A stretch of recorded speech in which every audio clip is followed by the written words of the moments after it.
Bonsoir madame, bonsoir monsieur, soyez les bienvenus dans ce nouveau numéro de Plaisir de lire, comme chaque mercredi après-midi sur Zouk TV.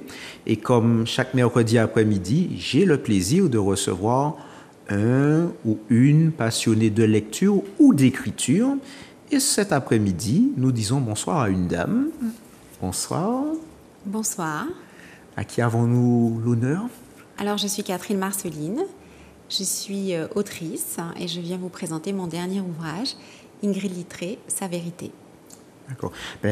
Sois la bienvenue sur le plateau de Zouk TV. Et dans quelques instants, nous allons savoir de quoi tu vas nous parler exactement. Donc, comme d'habitude, nous avons l'occasion de discuter d'histoires, parfois des histoires imaginaires, et parfois nous avons des histoires réelles qui, bien qu'ils puissent concerner une personne, peut concerner d'autres personnes et aussi plusieurs horizons. Donc, je pense qu'on va voir si on va déroger à la règle ou pas avec cet ouvrage. Donc, est-ce que tu peux nous dire le nom de ton ouvrage, le titre de ton ouvrage, s'il te plaît? Donc, le livre s'intitule Ingrid Littré, Sa vérité. D'accord. Et c'est l'histoire que j'ai écrite sur Ingrid Littré, qui a été ma cliente pendant 5 ans, puisque je l'ai accompagnée en tant qu'avocate dans le cadre des procédures qu'elle a eues vis-à-vis de son ex-mari, Kevin Valeret, plus connu sur le nom de Kalash. D'accord. Donc je raconte son histoire. Je raconte l'histoire aussi d'une transmission transgénérationnelle, puisque l'histoire commence avec sa mère et sa grand-mère, et qu'ensuite je déroule sur son propre parcours à elle. D'accord. Est-ce que vous avez toujours pensé à écrire son histoire, ou bien c'est venu, il y a eu des circonstances qui ont favorisé l'écriture? Alors, comme je le disais, j'ai commencé d'abord en tant qu'avocate, et puis au bout de 3 ans, j'étais quand même assez stupéfaite de voir comment cette femme se faisait interpeller, insulter, menacer, dénigrer sur les réseaux sociaux sans que personne ne réagisse, notamment par son mari à l'époque, puisqu'il était encore son mari. Et un jour où ça a été compliqué pour elle, parce qu'elle a été à ce moment-là cambriolée, et donc elle était dans une situation vraiment de grande détresse et de grand stress, parce que ce cambriolage faisait suite à certaines, je dirais, certains épisodes sur les réseaux sociaux, où il y avait eu encore des menaces, encore des insultes. Et je lui ai dit, mais en fait, je pense que ce serait bien que l'on connaisse son histoire, parce que ça fait des années qu'elle est insultée et personne ne connaît sa version des faits à elle. Et elle a mis le temps de réfléchir. Et puis, elle m'a répondu oui. Elle m'a répondu oui au bout de quelques jours. Et à ce moment-là, a commencé un travail de réflexion pour savoir comment j'allais ordonner, organiser le livre. Et puis, 2 ans après, ça donne effectivement un travail qui est un travail de compilation de beaucoup de pièces, et énormément d'éléments, énormément d'échanges, d'interviews avec des proches, pour mieux comprendre aussi le contexte familial. Et puis, on se retrouve en fin d'année dernière, où les choses s'accélèrent aussi un peu au niveau procédural, parce que malgré le temps qui passe, 5 ans, malgré le nombre de procédures, on en était à la 6e, les choses continuaient à être assez conflictuelles, et notamment à se retrouver au commissariat de police du Lamentin, dans une procédure initiée par monsieur pour la soupçonner en tout cas de violence sur ses enfants. Donc se retrouver au commissariat de police pour discuter du fait qu'elle aurait été maltraitante vis-à-vis de ses enfants est quelque chose qui a été extrêmement douloureux pour elle. Et donc c'est dans ce contexte qu'est sorti le livre en fin d'année dernière, en fin 2024. D'accord. Et donc, on a vraiment affaire à une biographie. C'est exactement cela. C'est une biographie que j'ai écrite sur elle, où je raconte donc le parcours familial déjà, qui est un parcours de de femmes qui ont été confrontées à la violence conjugale. Et donc je pose le contexte de la vie d'Ingrid, de sa vie conjugale, de sa vie, à travers donc cette histoire familiale, à travers les débuts de sa vie de femme, puisqu'il ne faut pas oublier qu'elle a été mannequin, Miss, qu'elle s'est présentée à une élection de Miss Monde en 2009, en ayant à ce moment-là cette particularité d'être la première femme de couleur, la première femme noire à se présenter à une élection avec des cheveux naturels, en tout cas la première femme noire francophone à le faire, et avec en plus cette particularité que c'était des cheveux naturels, coiffés en locks et décolorés. Donc elle a cassé tous les codes dès son entrée sur scène, je dirais, et ça a été quelque chose d'emblématique et qui a fait d'elle une personnalité vraiment inspirante pour des centaines de femmes, voire des milliers de femmes. Et donc cette femme qu'elle est à ce moment-là inspirante va arriver très loin dans cette élection, puisqu'elle est classée 8e. À ce moment-là, d'ailleurs, le journal France Antilles fera un article avec comme titre « La 8e merveille du monde », en parlant d'elle. Ingrid Littré, la 8e merveille du monde. Et donc cette femme revient à la Martinique, et elle a toutes les portes qui peuvent s'ouvrir devant elle. Elle a même des propositions pour partir à l'étranger. Et elle tombe amoureuse. Et à ce moment-là, elle décide de mettre sa carrière entre parenthèses. Sa carrière de mannequin, sa carrière de Miss, sa carrière de styliste aussi, puisqu'elle a créé une société de stylisme avec une de ses tantes. Et elle renonce petit à petit à tout cela pour se consacrer à son foyer, à son mari. Et donc c'est tout son parcours de vie à travers son mariage, à travers les débuts de cet artiste que personne ne connaît à ce moment-là. À ce moment-là, au moment où ils se rencontrent, elle est plus connue que lui, et la lumière est surtout sur elle. Et puis au fur et à mesure, ça va être l'inverse. Elle choisit effectivement de s'occuper de lui, de le soutenir. Ils vont se marier, elle va avoir un enfant. Et puis c'est une espèce de dégringolade en fait, dans une violence au quotidien que je raconte dans le livre. Et puis avec cette séparation qui est très médiatisée, une séparation qui n'empêche pas que le couple continue de se voir, et que d'ailleurs le couple conçoit une deuxième enfant.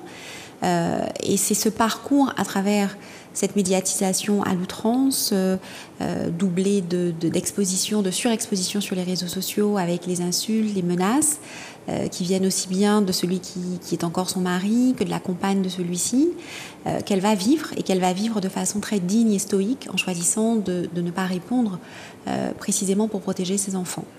Et puis d'une bataille à l'autre, quand elle se retrouve justement dans cette difficulté qui est d'abord d'être exposée, parce qu'après un passage particulièrement difficile d'exposition sur les réseaux sociaux, elle se retrouve cambriolée avec des gens qui lui envoient des messages pour lui dire « on sait où tu habites ». Il y a cette violence qu'elle doit intégrer non plus simplement sur les réseaux sociaux, mais au quotidien, après l'avoir vécu dans son foyer. Et puis il y a ces derniers combats, notamment pour garder ses filles, puisque c'est de ça dont il est question, parce que quand on a quelqu'un qui fait une procédure, en l'occurrence le père de ses filles, pour dire qu'elle est une mère maltraitante, le risque c'est qu'on lui retire ses enfants. Donc c'est une femme qui raconte tout son parcours de résilience, tout son parcours de femme qui ne baisse pas les bras, jamais, à aucun moment, et qui décide de continuer à se battre quoi qu'il arrive, malgré les moments difficiles, malgré des coups de fatigue. Et cette histoire-là est une histoire qui est emblématique de milliers de femmes à la Martinique. N'oublions pas que nous sommes le premier département en matière de violence conjugale. Et donc son histoire, c'est ce que je lui dis il y a quelques années, enfin il y a 2 ans, est une histoire qui va être emblématique justement pour beaucoup de femmes. Donc on se retrouve effectivement en fin d'année 2024 à l'annonce de la sortie de ce livre, le 25 novembre 2024, jusqu'à aujourd'hui, février 2025, à avoir, à affronter, je dirais, énormément de violences verbales, parce que nous avons osé sortir ce livre, osé nous attaquer à un grand homme en fait, et poser la question claire de est-ce que la violence est quelque chose qui doit tout excuser? Est-ce que le fait qu'un homme qui soit connu, qui soit emblématique, soit un homme connu emblématique, excuse la violence? Est-ce que aujourd'hui, il n'est pas temps de dire, quel que soit le parcours de quelqu'un, quelle que soit la contribution qu'il a à notre société. La violence, quoi qu'il arrive, n'est pas excusable, n'est pas acceptable. Et de permettre à des milliers de femmes de libérer la parole, tout comme Ingrid Littré a eu le courage de le faire. Et effectivement, vous avez mentionné la date de parution, de sortie de l'ouvrage.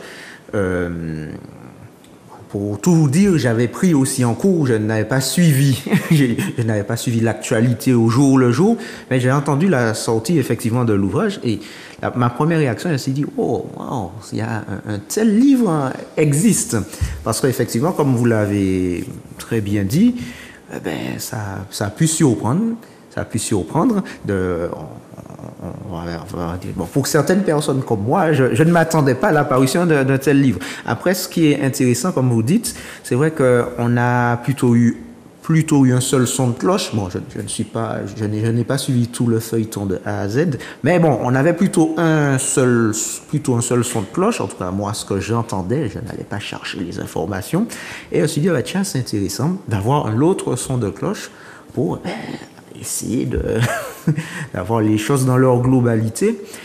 Et en fait, on peut dire que cet ouvrage est presque l'emblème justement des femmes qui ont connu comme vous avez dit, de victimes de violence ou qui n'osent pas franchir le pas. De toute façon, il y a, je pense, plusieurs façons de franchir le pas. Pas forcément rédiger un ouvrage, mais en tout cas s'exprimer, parler, communiquer dessus. Alors, moi, ce qui me frappe beaucoup dans l'histoire d'Ingrid Littré, c'est que pendant ces 5 ans où, comme vous dites, on a eu un seul son de cloche, à savoir celui de monsieur et de la nouvelle compagne de monsieur, qui insultaient tous les deux copieusement Ingrid sur les réseaux sociaux, personne ne s'est mobilisé pour dire que ce n'est pas normal qu'une femme se fasse insulter sur les réseaux sociaux. La cyberviolence, c'est ça aussi. C'est se faire insulter sur les réseaux sociaux, c'est se faire menacer, c'est se faire traiter de tous les noms. Et il n'y a eu aucune femme d'association féministe, aucun journaliste, personne, pendant ces 5 ans, n'a dit, mais en fait, quand même, c'est un problème. C'est un problème qu'une femme se fasse à ce point insulter, lyncher sur les réseaux sociaux, menacer, dénigrer. Donc, c'était pas simplement un seul son de cloche, en fait. C'était que pendant 5 ans, il s'est passé quelque chose qui est anormal. Quelque chose qui est tellement anormal que c'est puni par le code pénal. Le cyberharcèlement est puni par le code pénal. La cyberviolence est punie par le code pénal. Les injures, les menaces, les insultes, tout ça, c'est puni par le code pénal. Mais en fait, c'est passé de façon extrêmement fluide. Ingrid Littré a initié aussi des procédures devant le tribunal correctionnel parce que 2 des chansons de monsieur étaient pour elle insultantes. Le tribunal ne l'a pas suivi et a considéré que c'était de l'art. Donc en fait, pendant 5 ans, cette femme se fait encore une fois insulter et personne ne dit rien. Et quand le livre arrive, ce qui est assez surprenant, c'est que des personnes trouvent le moyen de dire que ce n'est pas normal qu'elle sorte le livre, alors que pendant 5 ans, personne n'a trouvé anormal qu'elle se fasse insulter encore une fois. Donc il y a une différence claire de traitement selon que ce soit une femme qui s'exprime ou un homme puissant, un homme connu, un homme qui a pignon sur rue, qui s'exprime. Et ce n'est plus acceptable dans notre société aujourd'hui. Et pour autant, ça continue. Ça continue parce que, encore une fois, je disais, pendant 5 ans, Ingrid n'a reçu aucun soutien de la part d'associations féministes, de la part d'associations tout court. Elle n'a eu aucune demande d'interview, d'enquête de journalistes qui pouvaient se poser la question de savoir pourquoi ça se passait comme ça. Et depuis que le livre est sorti, donc l'annonce du livre est le 25 novembre, qui est la journée internationale de lutte contre les violences faites aux femmes. Et le livre est lui-même sorti le 13 décembre en version numérique et le 20 décembre en version papier. Les insultes sont toujours là. Moi-même, je me fais insulter sur les réseaux sociaux. On nous accuse de vouloir faire de l'argent. On nous accuse de vouloir salir la réputation d'un homme. Pourtant, Ingrid a, il y a 15 jours de cela, montré un certain nombre d'éléments qu'elle a postés sur les réseaux sociaux pour appuyer les éléments qu'elle indiquait dans le livre. Personne n'a réagi en termes d'association féministe. Et ce qui, au contraire, m'a interpellée, et là je dis qu'il y a peut-être un changement de société, c'est que les personnes qui ont réagi sont des hommes. Et je trouve ça extraordinaire et je les remercie publiquement. On a eu une première réaction de Stifo Lagadet. On a eu ensuite quelqu'un qui tient le réseau social Thibaut Bumidom. On a eu Admiralty qui a sorti un titre qui fait partie de son prochain album sur le fait que les violences faites aux femmes ne sont pas acceptables. Donc je me dis, ma foi, que les associations féministes soient totalement taisantes depuis plus de 5 ans, qu'elles continuent à l'être vis-à-vis d'Ingrid, vis-à-vis de moi, qui dénonce un certain nombre de choses. C'est regrettable. Je suis extrêmement déçue. Mais si ça permet à des hommes de se positionner et de dire que ce qui se passe n'est pas normal et que ce n'est pas parce qu'un artiste est un artiste qu'il peut tout se permettre et que ça ne doit pas être excusable, je trouve ça extraordinaire. Parce que ces hommes-là, ce sont des pères. Ce sont des pères qui demain ne voudront pas que leur fille tombe entre les mains de quelqu'un qui va exercer des violences, que ce soit des violences psychologiques, des violences émotionnelles, physiques, mentales, économiques aussi, parce que je parle de tout ça dans ce livre. Je dénonce toute une panoplie de violences. Quand je parle de violences économiques, je parle du fait de prétendre qu'on paye une pension alimentaire alors qu'on ne la paye pas. Donc il y a un certain nombre de réalités auxquelles Ingrid Littré a été confrontée depuis 5 ans et qui n'émeuvent absolument personne. Et quand elle les dénonce, on l'accuse de mentir. Et quand elle prouve en donnant des éléments, on l'accuse toujours de mentir. Et il n'y a à aucun moment une remise en question de ce qui a pu être le positionnement de l'autre en face. Et ça doit cesser. La parole des femmes doit être enfin crédible, parce que le vécu d'Ingrid, comme vous le disiez, c'est celui de milliers de femmes. Et que l'idée est effectivement que la parole se libère pour elle, qu'elle puisse dire ce qui se passe, parce que ça suffit, mais que ça puisse inciter d'autres femmes à parler. Et moi, j'incite les femmes à parler à un médecin traitant, à une personne proche pour demander de l'aide, à appeler une association pour demander de l'aide, à libérer cette parole, à aller dans un commissariat de police, à aller dans une gendarmerie pour dire « je suis victime de violences conjugales » et de ne jamais accepter que l'on ne prenne pas les plaintes. Parce que c'est ce qui se passe dans les commissariats, c'est ce qui se passe dans les gendarmeries, c'est qu'on leur dit de déposer des mains courantes. Non, la loi est très claire là-dessus. Vous portez plainte, on a le devoir d'enregistrer votre plainte et on ne peut pas vous dire « faites une main courante à la place ». Et c'est ce qui est arrivé à Ingrid. Quand elle est allée porter plainte, on lui a dit de faire une main courante. Ça doit suffire. Juste une petite question pour nos téléspectateurs qui nous suivent. Quelle différence entre la main courante et la plainte La main courante, c'est de dire voilà ce que j'ai vécu. C'était aujourd'hui, c'était hier, c'était depuis un certain temps. Voilà ce que j'ai vécu. En quelque sorte, c'est une déclaration. Et ça s'arrête là, il n'y aura aucune poursuite. La plainte, c'est de dire voilà ce qui se passe, voilà ce qui s'est passé. Je dénonce ce qui s'est passé et je veux qu'il y ait des poursuites. Et même si la personne ne dit pas « je veux qu'il y ait des poursuites », du seul fait qu'elle dénonce certains faits, ça doit automatiquement déclencher des poursuites, une enquête de la part de la personne qui reçoit la plainte. Donc la main courante va rester classée quelque part, tandis que la plainte va donner lieu à des poursuites, à une procédure. Et c'est ça qui fait la différence, c'est qu'on va commencer à enquêter, c'est qu'on va commencer à poser des questions, c'est qu'on va convoquer quelqu'un, qu'on va éventuellement le placer en garde à vue. C'est ça la différence. Donc la plainte, elle est de droit. Personne, aucun policier ni gendarme ne peut vous dire « écoutez, moi, je choisis que ça soit une main courante ». Et c'est trop souvent ce qui arrive aux femmes, de se retrouver face à un interlocuteur qui va leur dire « main courante et pas plainte, écoutez, ça va aller pour cette fois, ne faites pas de vagues, etc. » Il y a aussi un véritable problème de formation des personnels qui reçoivent des femmes victimes de violences conjugales. Et là aussi, je pense qu'il est temps que les crédits soient développés pour que ces personnels soient d'abord en nombre suffisant et ensuite formés à écouter la parole d'une femme qui dit « je suis victime de violence ». Parce qu'une femme qui va dire « je suis victime de violence », elle ne va peut-être pas se confier tout de suite.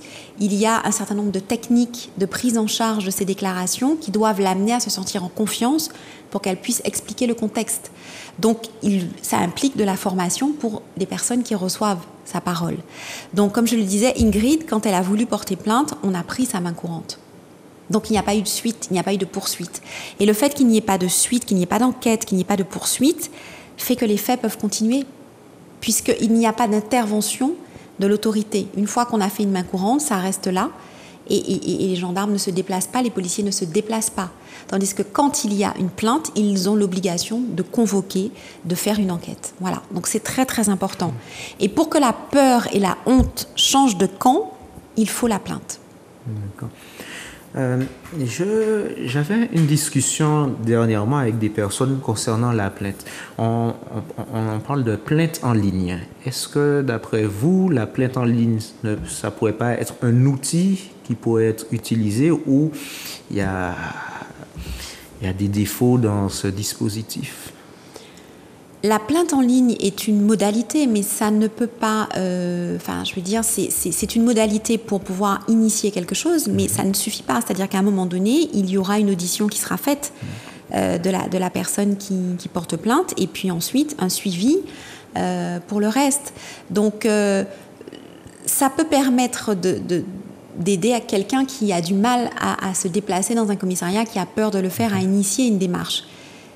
Mais encore une fois, ça ne va pas régler la question de recueillir sa parole. Donc, il faut encore aller plus loin dans la formation du personnel pour recueillir, parce que même si la plainte est déposée en ligne, à un moment donné, il y aura un échange physique, il y aura des discussions. Donc, recueillir la parole d'une femme victime de violences conjugales, c'est quelque chose qui demande un certain nombre de compétences, donc à être formé pour pouvoir le faire. Mais ce livre pose véritablement toutes ces questions dont notre société ne veut pas parler pour l'instant, à savoir que nous sommes une société dans laquelle la violence est endémique. La violence est là. Donc qu'est-ce qu'on en fait? Comment on la fait sortir? La violence est dans les foyers. La violence est dans les couples. Donc comment on fait sortir cette violence pour qu'on puisse avoir un espace sécurisé dans le couple, dans le foyer, dans la famille, et non pas au contraire un espace où les femmes sont en situation de vulnérabilité, de danger. Donc on a à se préoccuper de cela, on a à décider que les questions de violence sont des priorités, sont des questions de santé publique, sont des questions de priorité, de politique publique. Aujourd'hui, je n'ai pas le sentiment que les pouvoirs publics, que ce soit en Martinique ou ailleurs, aient vraiment pris la mesure de ce fléau qu'est la violence conjugale, de ce fléau qui est la violence dans la famille, parce qu'il y a la violence vis-à-vis des femmes, mais il y a la violence vis-à-vis des enfants. Il faut savoir qu'une femme meurt tous les 3 jours sous les coups de son conjoint, et un enfant meurt tous les 5 jours dans sa famille. Donc ça veut dire qu'on a véritablement un problème de violence en France, dans le monde. Alors je vous dis une femme tous les 3 jours en France. Au Mexique, c'est 10 femmes tous les jours qui meurent. Donc on a une vraie problématique. Il se trouve que la Martinique est un petit département, mais c'est quand même le premier département en matière de violence, en tout cas un des premiers en matière de violence conjugale. Qu'est-ce qu'on fait? Qu'est-ce qu'on met en place? On a des associations qui demandent sans arrêt des moyens, on a des subventions qui sont sans arrêt discutées. Pour ces associations-là, ça n'est pas acceptable. Il faut qu'elles puissent continuer leur travail en sérénité, avec les moyens dont elles ont besoin pour accueillir ces femmes et les enfants, pour permettre aussi que l'on puisse sécuriser ces femmes et ces enfants. Et puis, il y a aussi des associations qui, de l'autre côté, travaillent avec ces hommes violents pour leur permettre de sortir du cycle de la violence. Donc, il y a des expériences pilotes qui sont faites, il y a des expériences remarquables qui sont faites, notamment au niveau du centre pénitentiaire ou à l'hôpital de la Ménard ou de Mangovulsin. Il faut des moyens. Donc, si aujourd'hui, on a des pouvoirs publics qui ne réalisent pas que la violence est une cause prioritaire, ultra prioritaire, ça donne des personnes qui sont dans l'impunité totale, qui sont des personnes extrêmement connues, médiatisées, qui sont dans les plus hauts niveaux de sphère de pouvoir de notre société, et que, quelque part, elles sont intouchables. Donc, est-ce qu'on va continuer à accepter que cette violence soit cautionnée, que cette violence soit quelque part légitimée. Si on ne fait rien, c'est qu'on légitime aussi. Donc c'est tout ça aussi que je dénonce à travers ce livre. D'accord. Alors, vous avez expliqué que l'ouvrage suit un petit peu le parcours d'Ingrid Littré. Et est-ce qu'il y a des chapitres? Comment c'est au niveau de la structure? Est-ce qu'il y a des chapitres, des... Oui, il y a des J'imagine chapitres. que c'est en prose, il n'y a pas de poème. Non, il n'y a pas de poème, mais c'est intéressant parce que vous m'interrogez, mais je constate que vous ne l'avez pas lu. Non, je ne l'ai pas encore lu. Mais écoutez, voilà, donc je vous ai apporté un exemplaire, comme ça vous aurez de quoi faire et j'espère bien que vous le lirez jusqu'au bout. Il y a une dizaine de chapitres et je commence par le contexte familial d'Ingrid, le contexte, je dirais, générationnel, et ensuite son propre parcours de vie. Je continue sur le parcours commun du couple et ensuite le moment où les choses commencent à être vraiment difficiles jusqu'à la séparation, jusqu'à ensuite tout ce parcours de procédure, parce que ça aussi c'est une réalité que vivent beaucoup de femmes, de se battre pour leurs droits et de ne pas toujours avoir les moyens psychologiques, financiers de se battre pour leurs droits. J'explique comment effectivement à un moment donné, Ingrid n'ayant pas les moyens de payer mes honoraires, j'ai accepté de continuer à travailler sans être payée. J'explique comment il a fallu multiplier les procédures, enfin en tout cas qu'elle a subi 6 procédures qui lui ont été faites. Donc j'explique tout ça et j'explique son parcours de résilience pour avoir tenu le coup malgré ces procédures et pour être aujourd'hui dans un chemin de reconstruction et de reconstruction avec ses enfants, parce que Ingrid Littré, c'est effectivement cette femme qui a été inspirante, emblématique par son parcours de mannequin, de Miss. C'est une femme qui a été connue ensuite sous, je dirais, la désignation de femme mais qui est avant tout une maman. C'est une femme qui se bat pour ses enfants, pour que ses filles demain aient un avenir meilleur. Et donc c'est tout cela que je raconte, je dirais, en sororité aussi, parce que j'ai beaucoup développé sur cette notion de sororité, qui est pour moi la nouvelle forme de solidarité qui permettra aux femmes de résister par rapport à ce qu'elles vivent, à ce que nous vivons sur justement une société patriarcale et violente. La sororité est le mode, à mon avis, par lequel les femmes pourront arriver à développer des stratégies de résistance, mais aussi des stratégies d'évolution en commun, de collaboration. S'il n'y avait pas eu cette notion de sororité, entre Ingrid et moi, nous n'aurions pas pu écrire le livre. Elle m'a fait confiance pour l'écrire, comme elle m'a fait confiance en tant qu'avocate. Et moi, j'ai accepté de rentrer dans ce deuxième rôle, après avoir été son avocate, d'accepter d'être l'autrice de sa biographie. Vous avez parlé de la sororité. Est-ce qu'on ne peut pas aussi envisager, bon, on pense sororité naturellement, et vous avez donné l'exemple, votre lien entre Ingrid et vous, ce qui a permis d'aboutir au résultat d'aujourd'hui, mais est-ce qu'on ne peut pas envisager des ponts aussi avec des hommes ou certains hommes, puisque vous avez parlé tout à l'heure de messages de soutien vis-à-vis du travail que vous avez effectué, vis-à-vis d'Ingrid, est-ce qu'on n'aurait pas tendance à, je ne parle pas de vous, je parle de façon générale, à opposer hommes et femmes, puisque bon, c'est vrai que les femmes, elles sont victimes de violences, les responsables, ce sont des hommes, je ne vais pas nier, mais est-ce qu'on ne pourrait pas aussi chercher le soutien de certains hommes, en tout cas des hommes gentils, qui pourraient être des éléments dans ce long parcours, puisque bon, vous faites un travail, vous interpellez un certain nombre de responsables, de représentants. On sait que ça ne va pas se régler en un claquement de doigts, ça ne va pas se régler du jour au lendemain. Donc, dans le processus, mettre toutes les bonnes volontés. Alors, vous avez absolument raison. Déjà de rappeler qu'aujourd'hui, 95% des victimes de violences conjugales sont des femmes. Et pour lesquels l'auteur de la violence est un homme. Donc ça pose déjà le décor, parce que j'entends beaucoup d'hommes qui disent mais aussi il y a des hommes qui vivent des violences. Ok, les statistiques, c'est 95% de victimes sont des femmes et les auteurs sont des hommes. Maintenant, moi, je suis profondément convaincue qu'on n'arrivera pas à régler la question des violences conjugales si les hommes ne rentrent pas aussi dans cette bataille, parce que c'est une vraie bataille. Et les exemples que j'ai soulevés de personnes qui soutiennent aujourd'hui, qui sont des hommes, dans un contexte où malheureusement les féministes martiniquaises sont totalement taisantes sur ce que vit Ingrid depuis 5 ans, sur le fait que nous ayons sorti le livre, sur le fait que nous ayons prouvé les violences qui ont été faites. Moi, je suis très heureuse de voir que ce sont finalement des hommes qui se soulèvent pour dire que ce n'est pas normal ce qui s'est passé et qu'ils soutiennent Ingrid et qu'ils nous soutiennent toutes les deux dans cette libération de la parole. Et vraiment, je vous confirme que si les hommes ne se lèvent pas aux côtés des femmes pour dire ça n'est pas acceptable, nous n'y arriverons pas. Les hommes sont des pères, sont des maris, sont des frères, sont des fils. Ils sont autant concernés que les femmes par ce combat contre les violences conjugales. Il y a aujourd'hui un certain nombre de manifestations qui se mettent en place. Il y a des journées emblématiques, le 25 novembre par exemple, et puis bientôt le 8 mars.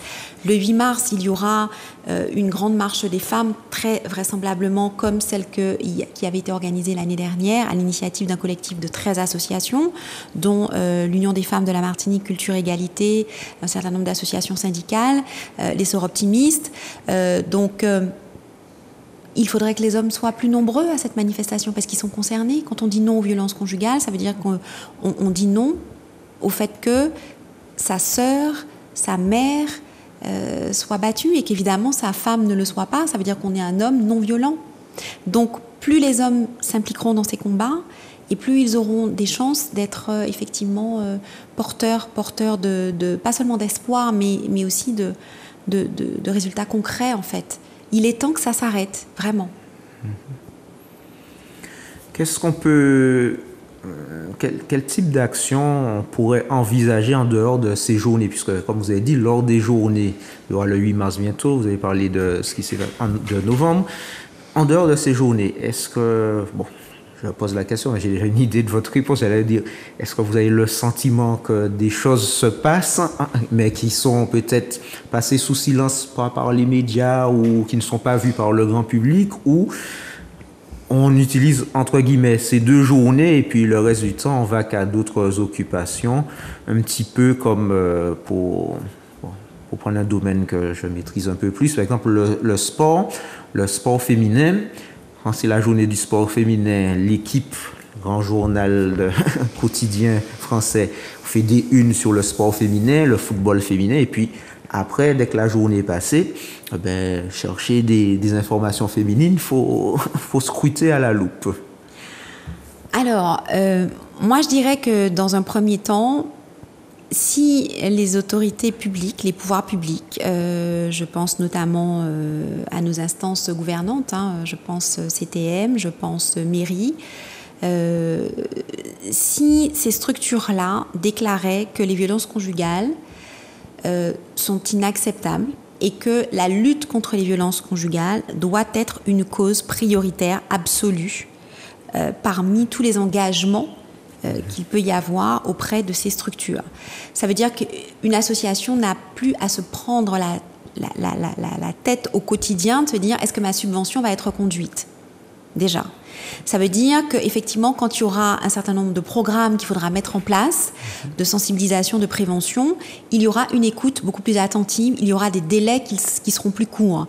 Ça veut dire que quand il va falloir envisager de pouvoir construire un foyer d'accueil pour des femmes qui subissent des violences et qui doivent partir au milieu de la nuit, en étant en chemise de nuit, pieds nus, avec leurs enfants sous les bras, on pourra construire ce foyer d'accueil de façon beaucoup plus fluide que ce n'est le cas actuellement. Ça veut dire que quand il va falloir envisager aujourd'hui de pouvoir permettre à ces femmes d'être accompagnées dans un parcours de professionnalisation, parce que ça va souvent avec une précarité sur le plan économique, donc quand il va falloir les accompagner dans un parcours de professionnalisation pour qu'elles retrouvent du travail, pour qu'elles apprennent à nouveau à être autonomes, il y aura de quoi les accompagner, il y aura des structures qui seront mises en place. Je ne dis pas qu'elles n'existent pas, je dis qu'elles sont au nombre insuffisant à l'heure actuelle, parce qu'on n'en a pas décidé d'en faire une priorité. Donc c'est ça que je dis aujourd'hui. C'est pas que je dis qu'il ne faut pas me faire dire que ce que je ne dis pas, à savoir qu'il n'y a rien qui soit fait.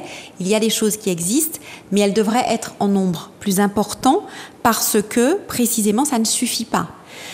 Il faut former des personnels qui sont aujourd'hui en première ligne pour récupérer la parole des femmes. Parce que plus la parole des femmes est récupérée quand elles viennent notamment dans des commissariats ou dans des gendarmeries, mieux les poursuites se feront. Il faut ensuite pouvoir faire en sorte qu'il n'y ait plus cette espèce de loi du silence qui existe aujourd'hui.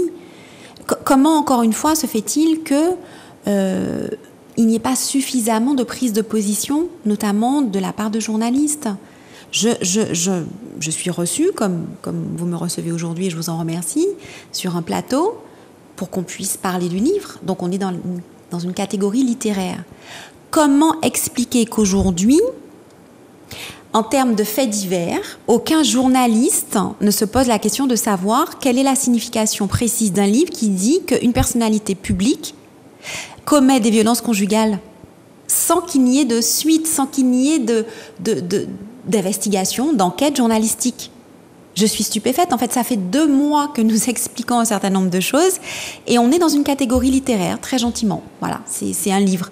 Ben, alors, si effectivement vous estimez que ce n'est qu'un livre, prenez-le, lisez-le, faisons des investigations, faisons des interviews pour essayer de fouiller les choses. Non, personne ne dit rien, on ne bouge surtout pas, on ne parle pas, les choses vont être taisantes, surtout ne pas faire de bruit.